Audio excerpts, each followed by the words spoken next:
σαπούνι στον αδρό, τα πέσανε από τα σύννεφα οι άνθρωποι. Είπαμε πώς τέλειωσε, είναι καινούργιο, το 14 το βάλαμε, είναι κάποιος τόπος. Στον αδρό δεν τελειώνει, εξατμίζεται το σαπούνι. Δεν το έχουμε με την υγιεινή των χεριών, δεν το έχουμε. Όλοι ξέρουμε τι γίνεται στις ανθρωπικές τουαλέτες. Πας να κατουρήσεις όταν είσαι μόνος σου, τα πράγματα είναι απλά. Κατουράς, κουμπώνεσαι, φτιάχνεις λίγο μαλάκι και φεύγεις. Το θέμα είναι να πετύχεις κι άλλο μέσα που είναι λίγο άβολο. Βγαίνετε και οι δύο ταυτόχρονα και κοιτάζεστε και είναι. Τι θα κάνω τώρα, πάω να πει, είναι αυτός. Πρέπει να πάω κι εγώ τώρα, γιατί κοινωνικά είναι άβολο. Τι θα κάνω. Προσπαθείς να τον επηρεάσεις με τα μάτια. Μη πας. Είναι καθαρά τα χεράκια, τα βλέπω. Ας το πάνω. Στα καθάρισα. Έχω δει τίποτα να πλένει το ένα του χέρι. Τι δεν πήγε καλά, πήγε να βάλει και το άλλο και μετά αυτή. Εγώ έβλεπα, τι πάνε να κατήψε, φίλε. Μ' αρέσουν αυτοί που σε βλέπουν να πλένουν τα χέρια και απλά ανοίγουν την πόρτα και φεύγουνε. Τέτοια αυτοπεποίθηση θέλω να έχω στη ζωή μου. Δηλαδή, αν του πει κάτι στραβό, να πει φιλάνει κανένα χέρι, μάλλον δεν την έκανε να κάνει, μου την κράταγε ένα άλλο εκεί μέσα, εντάξει.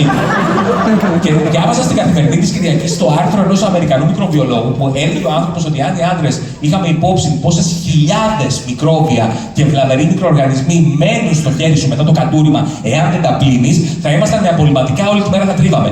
Έλεγε ο άνθρωπος, μεταφέρω επιλέξει τη φράση, ότι είναι τόσες χιλιάδες τα μικρόβια που πρακτικά είναι σαν να εξακολουθείς να την κρατάς στο χέρι σου. Και υποθέτω το έγραψε για να γίνει κατανοητό ότι εφόσον εξακολουθείς να την κρατάς στο χέρι σου, ό,τι κάνεις από εκεί και πέρα το κάνεις με αυτή στο χέρι. Ξύνεσαι, μάντεψε τη σεξίνη. Έχει μείνει φαγάκι στα δόντια και πας να το βγάλεις. Και παρακάτω έλεγε ότι αυτά τα μικρόβια είναι θετικές ιδιότητες. Δηλαδή, αν ακουμπήσεις κάπου που έχει πιάσει άλλος πριν από σένα, ο οποίος επίσης δεν έχει πλύνει τα χέρια, μάντεψε. Έχεις και τη δική του στο χέρι τώρα. Προσπίτα, την πλύνει απ' όλα. Εγώ λογικά αυτή τη στιγμή κρατάω το μικρόφωνο και το παπάρι του. Αλλά ευτυχώς ελπίζω ότι τα αφήσαμε πίσω μας αυτά. Αν και κάποια απόνερα κοινωνικά υπάρχουν, ας πούμε το φτέρνισμα, νομίζω ότι είναι ένα σταμάτημα κοινωνικά πια. Δηλαδή δεν είναι εύκολο να είσαι σε ένα κλειστό χώρο και να φτερνιστεί κάποιος δίπλα σου. Κάπως παγώνεις. Ήμουνα σε μια φυσούνα στο αεροπλάνο, φτερνίστηκε μια κοπέλα. Παιδιά την κοιτάξαμε όλοι σε φάση. Θες να μας πεθάνεις εδώ μέσα, μόλι πας καλά. Ένιωσε άσχημα η κοπέλα, έκανε ανακοίνωση, είπε να ενημερώσω, δεν είναι COVID, είναι αλλεργία και χαλαρώσαμε έτσι. Εκείνη την ώρα, άμα φτερνιστείς και έχει κόσμο, πες οτιδήποτε άλλο εκτός από COVID. Δεν με νοιάζει, σήκω και πες. Είναι καινούριο AIDS, παιδιά, κανένα πρόβλημα. Και ειδικά αν έχεις το δικό μου φτέρνισμα είναι κοινωνικός αποκλεισμός. Έχω αυτό το φτέρνισμα που είναι θορυβώδες, παραγωγικό, κουνιούνται κεφάλια, φεύγουν χέρια. Δηλαδή όταν φτερνίζομαι δεν ξέρω πού θα καταλήξω, παιδιά, πραγματικά.